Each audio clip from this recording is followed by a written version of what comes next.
the world, please welcome the Fantastic Four. Mr. Fantastic, Invisible Woman, Human Torch, I love you, Johnny! and the Thing. Hey, what time is it? Say the thing. That's not really something I say. It's clobbering time. That's just in the cartoon.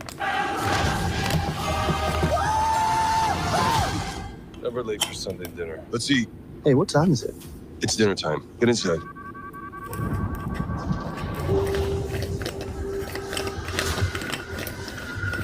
I herald his beginning. I herald your end. I herald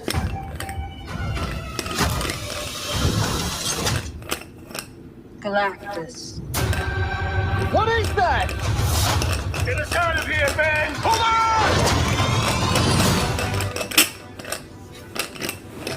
on! Are we safe? I don't know. The clock is ticking. We are going to find a solution. We are going to make it right. You don't want to just crush him? I like that. The four of us will face the danger. We will protect you. Family. It's about connecting to something bigger than yourself. We'll face it together. As a family.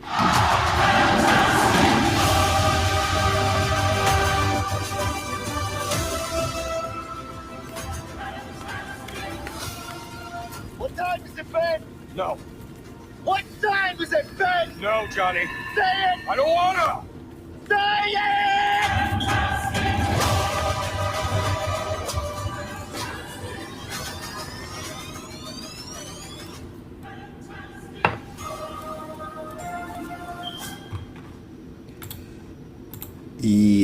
Yes, indeed. We just came back. Relax, brother, relax. We don't need you to do that. All right, let's go ahead and take it on back.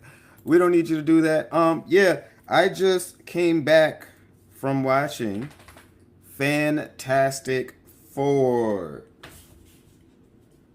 and it was pretty dope. Not gonna lie. This is a different Doja Room episode today, okay?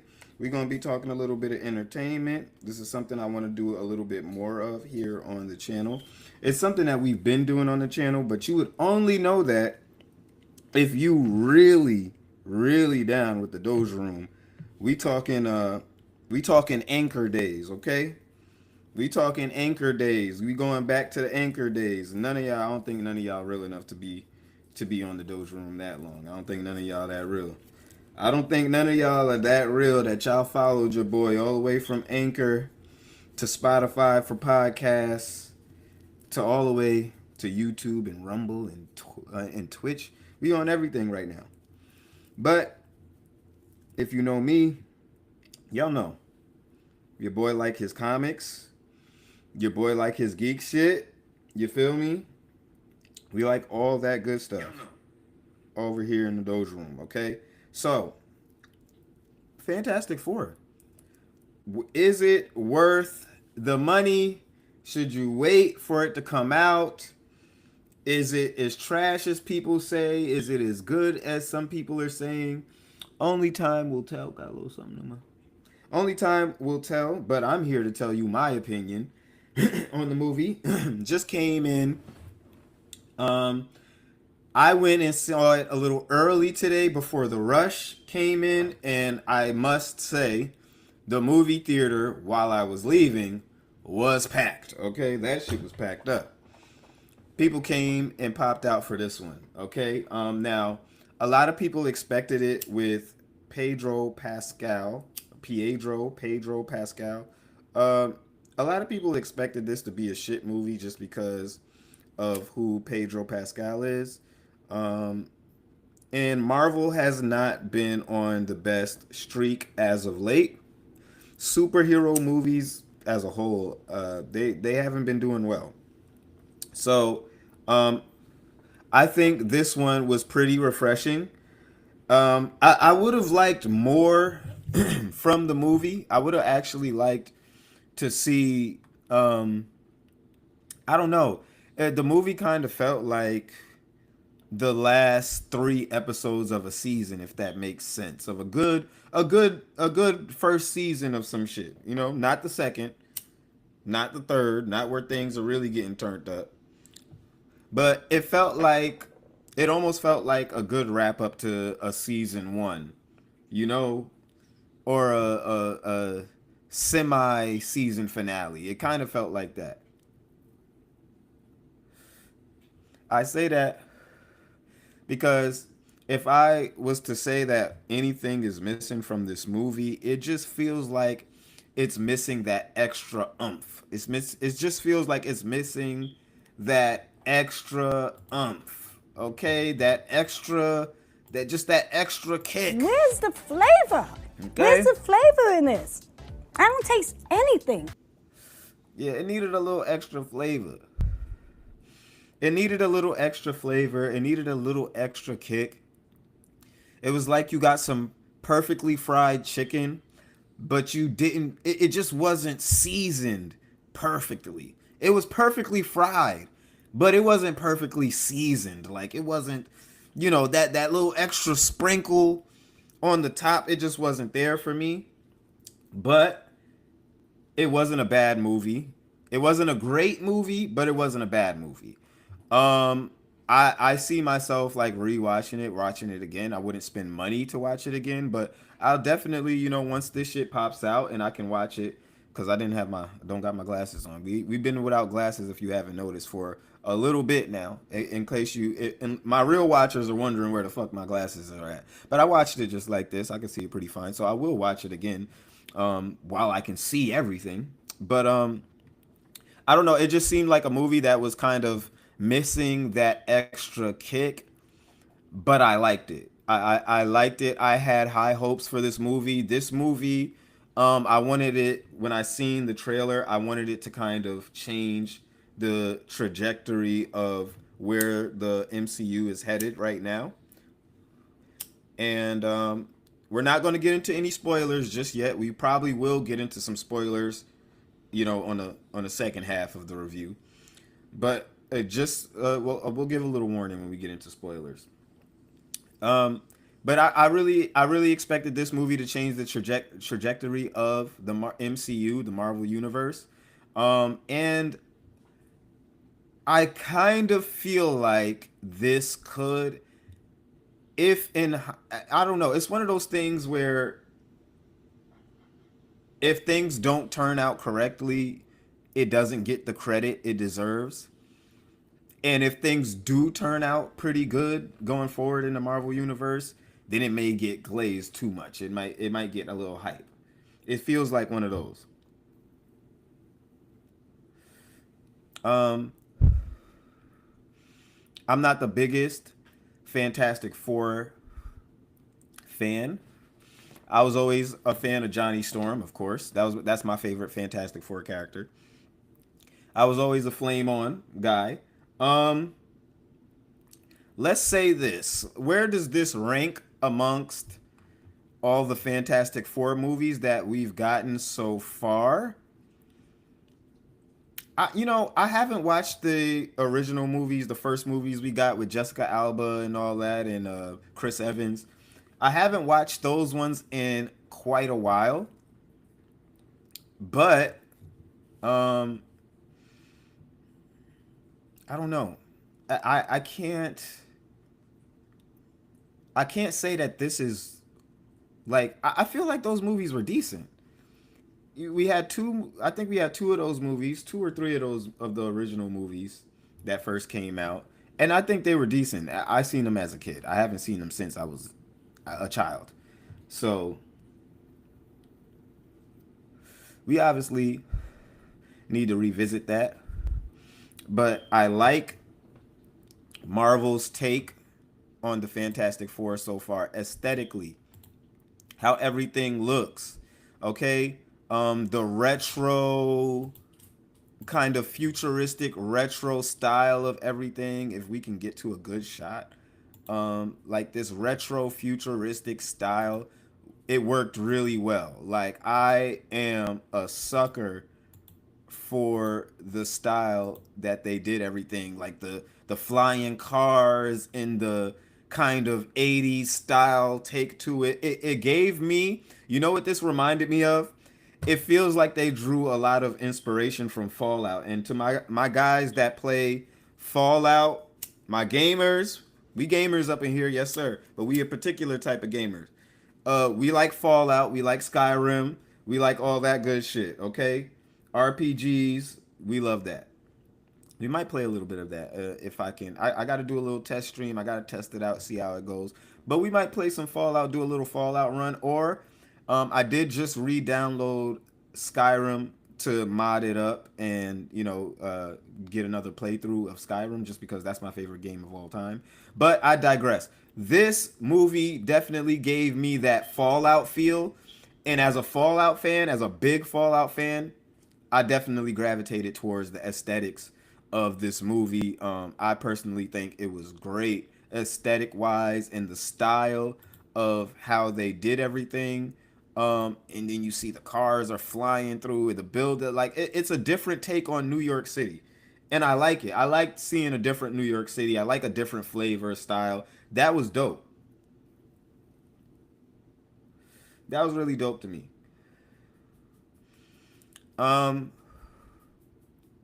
So the aesthetics worked for the movie.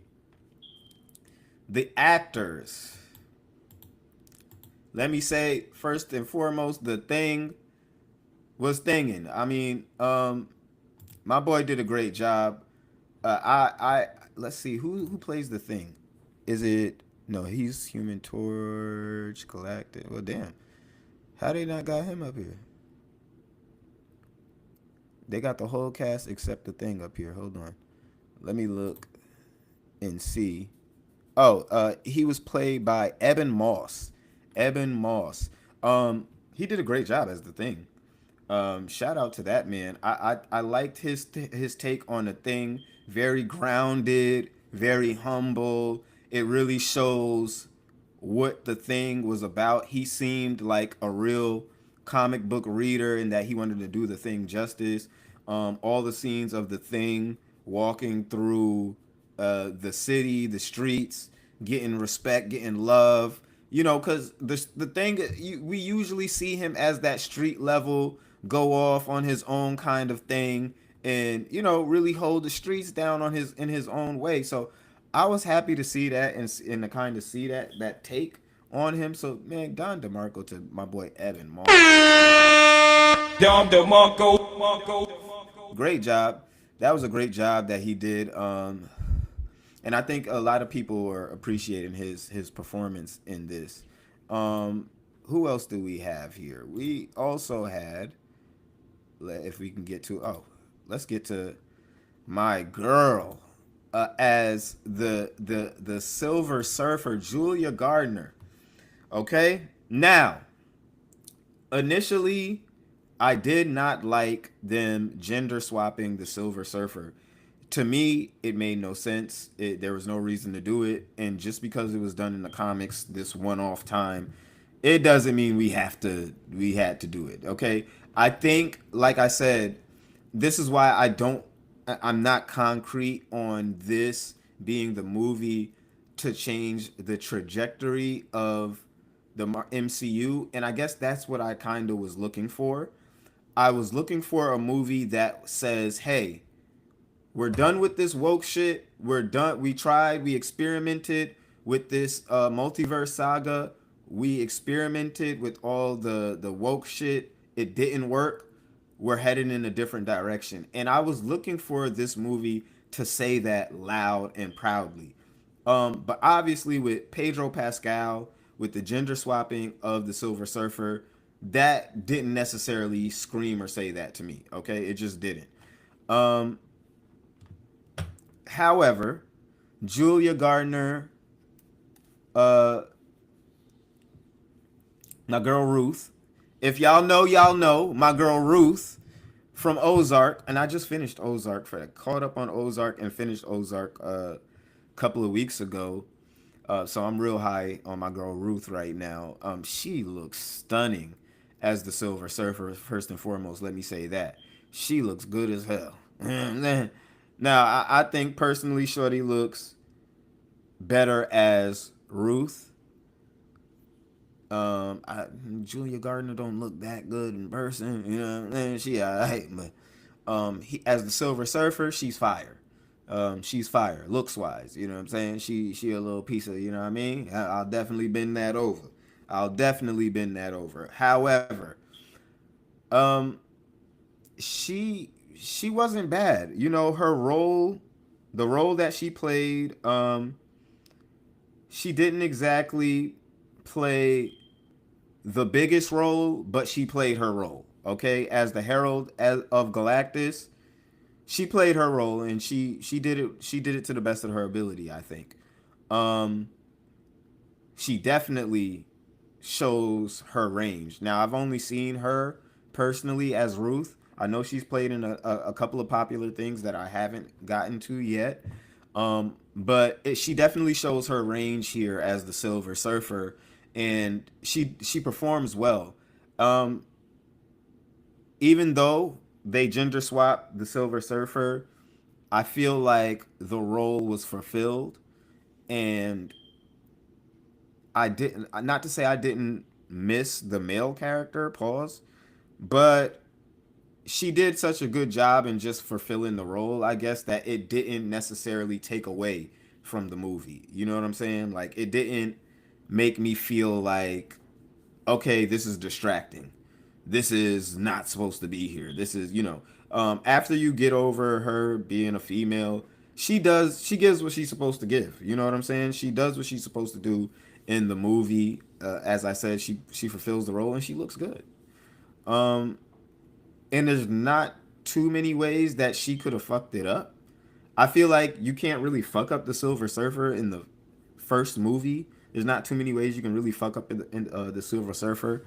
I like what they ultimately did with her and how they went about confronting her as a team in the end. But all in all, I don't think it's ultimately that bad as we initially thought. Again, it doesn't necessarily scream that we're listening to you guys. We're heading in a different direction. We're going to clean up the BS that we've been putting out for the last couple of years with this multiverse saga. It doesn't necessarily scream that, but when you watch the movie, it doesn't necessarily take away from the movie, okay?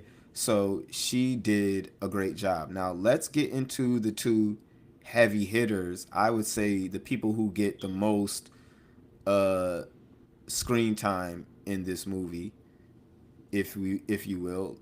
Pedro Pascal. Now, a lot of people says Pedro Pascal, he looks scary. He looks like he's scared all the time. He's not the leader. I didn't necessarily get that, okay, he's not leading this team. You know what I'm saying? I didn't necessarily feel like Sue Storm was the leader or Reed Richards is the leader. You know what I'm saying? I feel like if you kind of know the Fantastic Four and you come in this looking like, you know, or expecting or knowing like, okay, Reed Richards, he's the leader of the Fantastic Four. That's the guy. You know what I'm saying? Then I didn't necessarily feel like that got taken away from, you know, I didn't necessarily feel like, okay, Sue Storm is stealing the show. Okay, Invisible Woman is the leader here.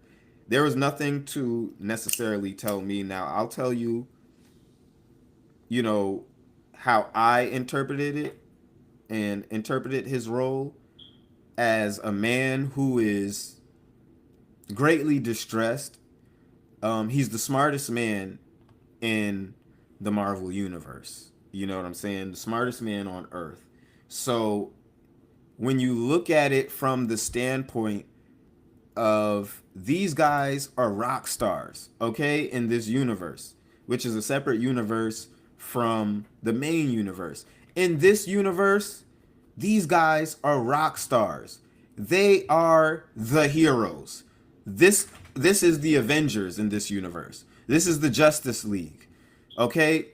It's very clear with the level of respect that the Fantastic Four commanded in this movie, the level of, honor that they got, that, everybody on Earth looked to these people.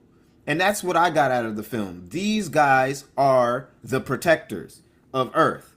If they can't do it, nobody can.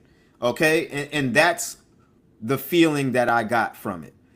Now, when it comes down to Reed Richards, and if you look at this thing from a Reed Richards perspective, as the smartest man on Earth, as the leader of these rock stars, these larger than life protectors of Earth, he's the leader and he's the guy. So it almost is like the weight of the world falls down to him. So, spoiler alert, we might get into a little bit of spoiler territory here, depending on how you look at it.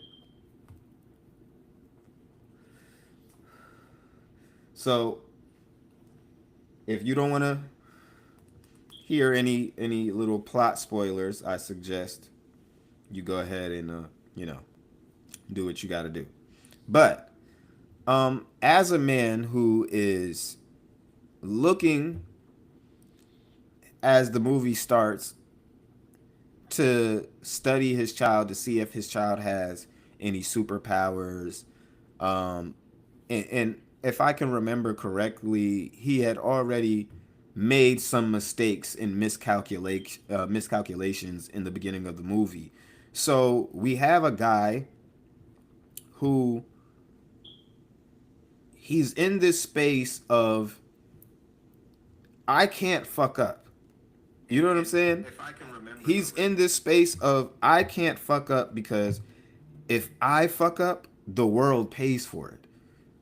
And if you look at it, if you look at Reed Richards through those eyes, it's understandable why he is in this state of mind. He's the guy who can never rest. And, Pedro Pascal says one line in the movie that really caught me and really wrapped it up for me, because he says, I'm the guy who has to let all these fucked up things into my head. I have to think of the worst things. I have to, think about the worst possibilities. And I have to let those things into my mind so that I can think of a way to counter it. So I can think of a way to protect Earth. And when you look at his character through those lenses, it becomes very understandable why Pedro Pascal chose to portray Reed Richards in this light. So I don't necessarily, some people take it as him being like this scary guy the entire time. And I think it might be a little bit accurate. He is kind of scared. He is in this state of panic and this state of, and I can relate to that. Whenever you're the head of a organization, whenever you're the manager, the supervisor, whenever it falls down to you and the buck stops with you, and if you don't do it, nobody will, you have to understand that is a restless mindset that you are in. It's a restless state of mind that you're in when you constantly have to be the guy who performs, or else the ship sinks. Okay? So understand, when you look at it from that lens, I relate with the character a lot. I really fuck with how he portrayed Reed Richards, and it's very human, it's down to earth. And like I said, when you look at it from that perspective of a man who is, in this state of, I have to do something. It falls down to me to come up with something, or else the world is done. You know what I'm saying? If you've ever been a manager, if you've ever been a director or executive, you know what this feels like. Only bosses understand. Only bosses is gonna understand how Reed Richards feels. Only people who take that initiative and say the buck stops with me, it's up to me or nobody else, are gonna feel how he feels. Okay, so with these guys being the guys, and with him being the leader of the guys of that team, you start to understand his character a little bit more and why he portrays him the way he does. Okay, he's in the movie, you know, with the coming of Galactus, he's in this state of mind of, I have to do something or nobody else will. Okay, so it's understandable why he's constantly seeming like he's in his head the entire movie, or kind of in a state of panic. Okay, now let's get to Sue Storm while we're talking about that. All right, because a lot of people feel like Sue Storm was the definitive leader of this movie, but I don't necessarily feel like that. I feel like this is a woman who knows her man, who can read the state of mind or the thought process of, you know, that he's in, and she knows where to step in. She knows where to step up and say, okay, you can't handle this, I'm going to handle it. Okay, you're not feeling this right now, you're not in the right state of mind, you're panicking. Hey babe, calm down, this is what we need to do.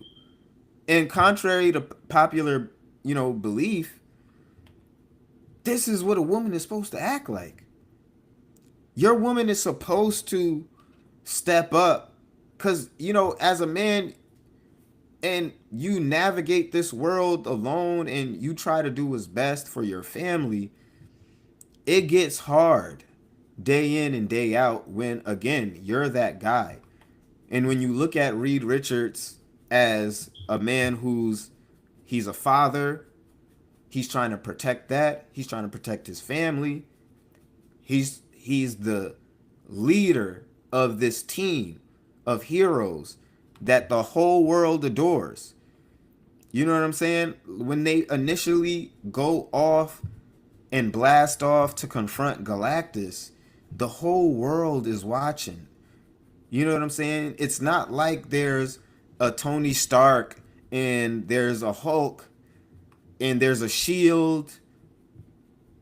It's just them. So when you look at the weight that Reed Richards it has on his back, and how she studies her man, and she knows, like, okay, I already know what you're going through. I know your thought process. I know that you're panicking right now. I know that you feel like it's all on you right now. So, in my opinion, she steps up in ways that only your woman can. Only your woman, your right hand can. She steps up in a way that, as a mother, as a wife, it's just different. You know, I can't necessarily say she's taking charge and she's the leader, because in a lot of places, you know, Mr. Fantastic, he spoke up. He took charge. He said, this is what we're doing, this is what we're going to do. And in some areas, she took charge where, you know, he was like trying to keep everything together, but she would give those nudges throughout the movie to say, hey, my nigga, focus. Hey, my nigga, this is what's important. Hey, don't get distracted. Don't get flustered. Stay on your purpose. That's the kind of woman that she was given to me. That's the kind of woman that she gave off. And I think she played a very, very great role. And she was a very good Sue Storm, Invisible Woman. So that's just how I look at it. I don't necessarily feel like she took charge as the leader. It felt like this was a family operating, and, you know, it's just like if you are with your mom and your mom and dad, and, you know, one of them say, "Hey, look, no, we ain't doing this. This is what's gonna happen." You know what I'm saying? Or mom might say, "Hey, no, you not eating that.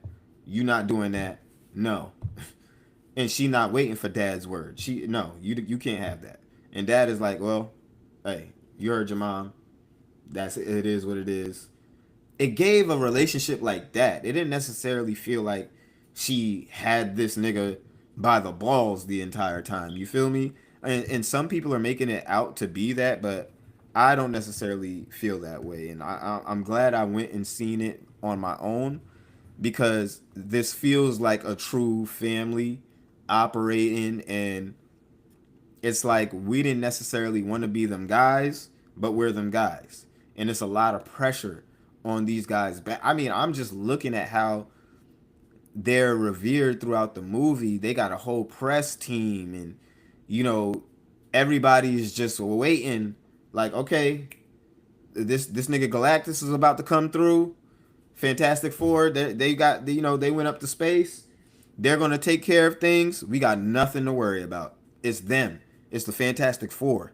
They gonna handle it.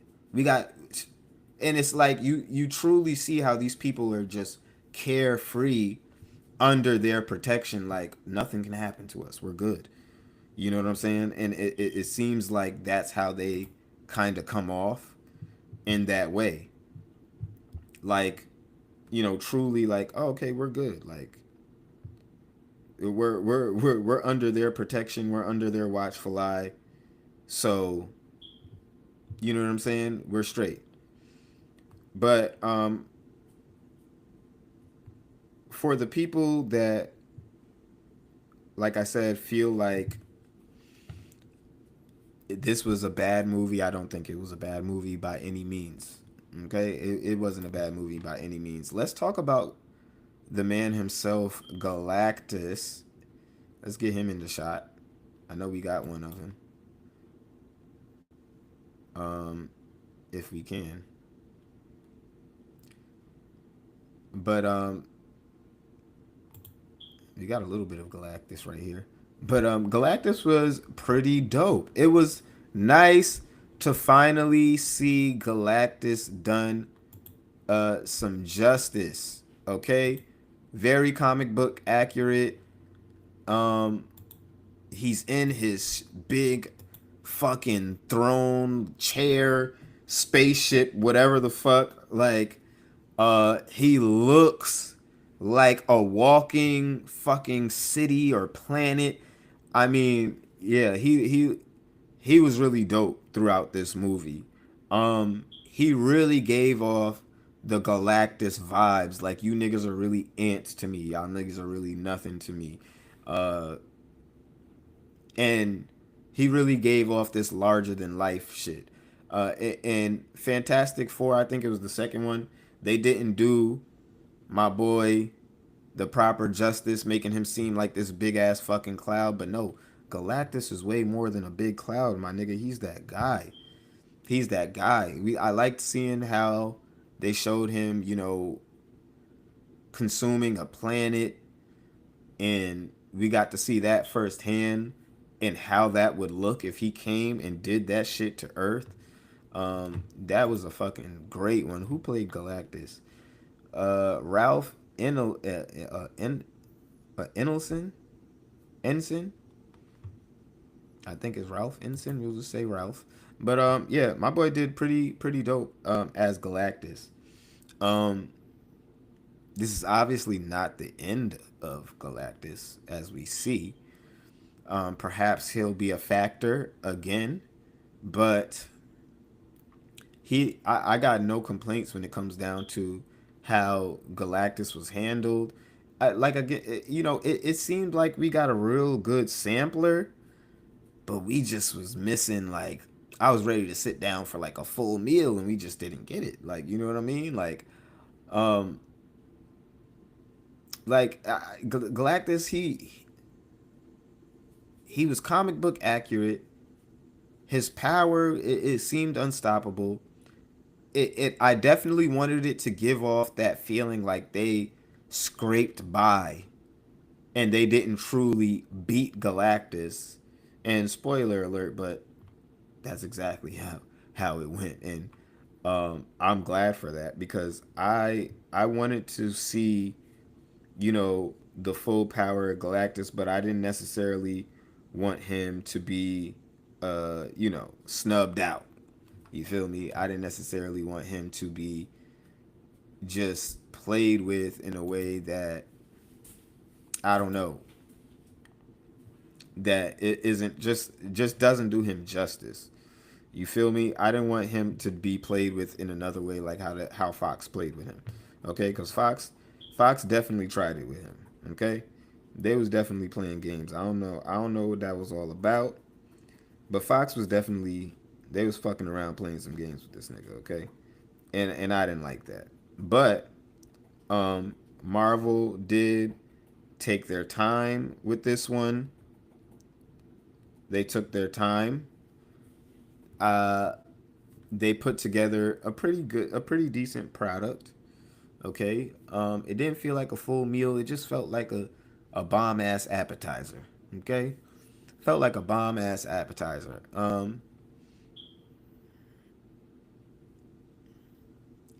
Like I said, it could have done with that extra sprinkle on top.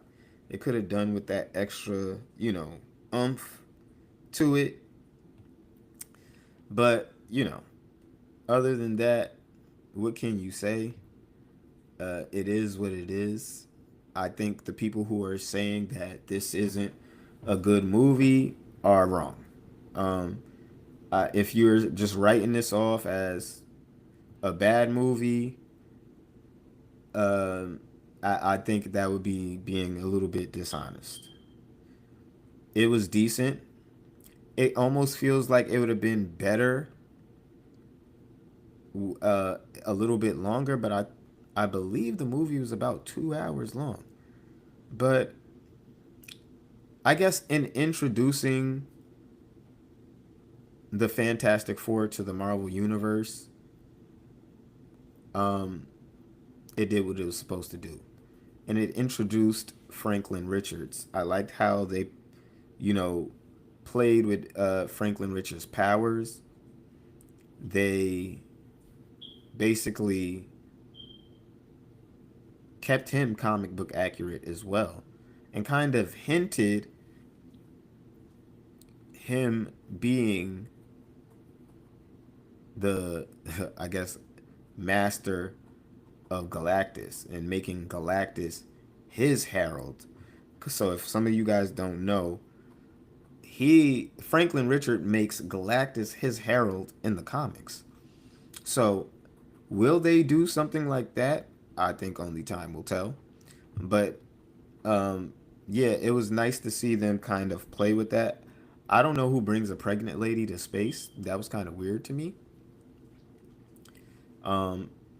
If anything, I would have made sure to, you know, just hold back, sit back.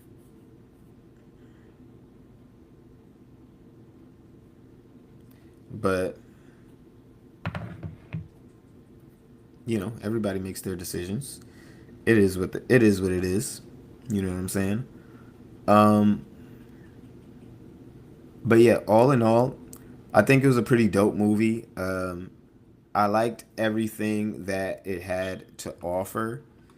It did what it was supposed to do. I think our X stream just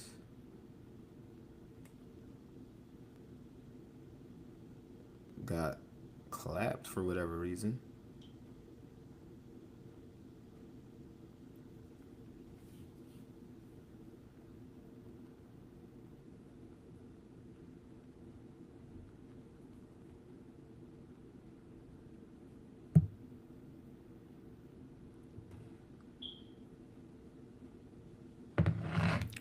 Okay, just had to put out that little message. But yeah, I don't think you can necessarily call this a bad movie. It was pretty solid to me. I liked what it did. And yeah, I'll be there for a sequel. I would definitely be there for a sequel of this. Could they have done some things and could it have been a little better? Yeah, of course. But the bar for Marvel it right now is pretty low. And just for them to not fuck some shit up is good enough right now. Okay? For them to not fuck some shit up is good enough right now. All right? So we're going to take that.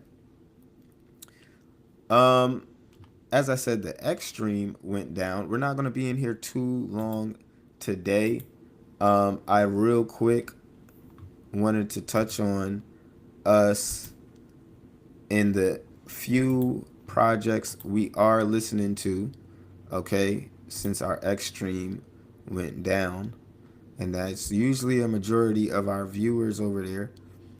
We're real quick.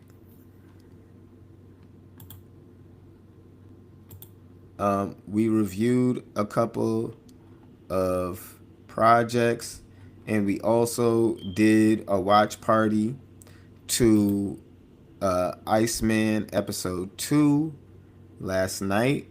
All right, so you're gonna want to go ahead and check that out if you haven't already, and if you haven't, go ahead and hit that with a like, hit it with a repost, okay? Spread it to more people. Spread the Doja Room love, the Doja verse to more people. And while you're at it, go ahead and hop in the Doja Room community so you can keep up with everything that we got going on in here. All right. So,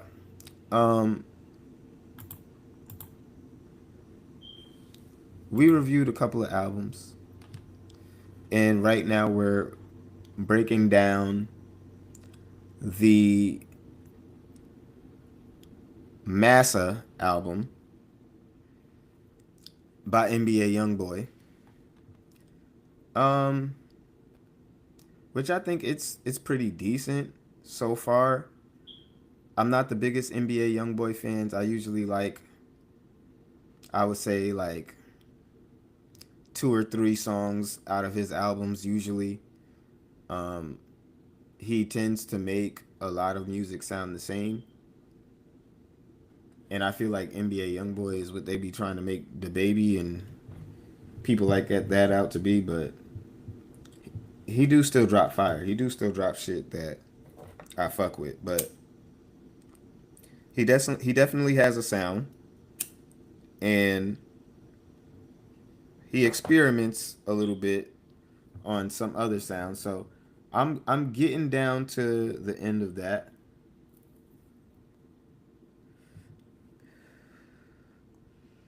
I'm getting down.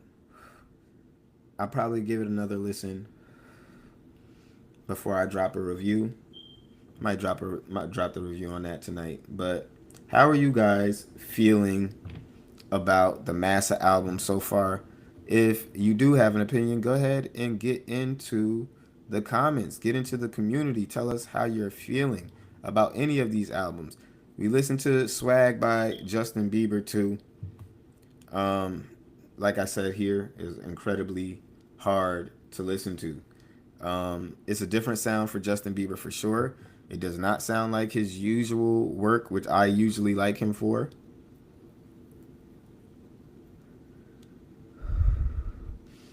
But being that it's Justin Bieber, it's one of my favorite artists to listen to. I'll try to give it another listen and give it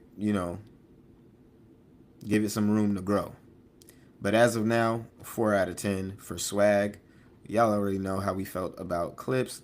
Our straight ass stamp of approval on that thing. All right, Jack Boys was a vibe.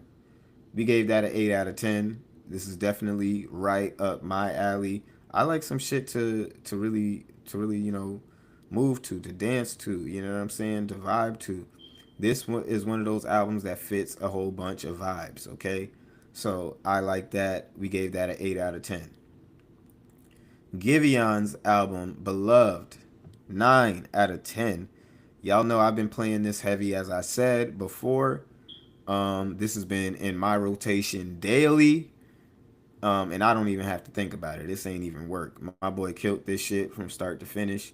My favorite tracks from this shit is Numb so far. Rather Be. Obviously, I can tell it's starting to grow on me a little bit more than initially was. But yeah, my boy delivered a great album. And then we got So Far, and last but not least, Don't Tap the Glass by Tyler the Creator. We gave that a 6 out of 10. It was a pretty decent album, barely above average. But I don't know. Tyler don't be really saying much to me. He just seems like he gets in there and puts a bunch of words together. Kind of like a shock value kind of guy. But he's kind of always been that kind of rapper.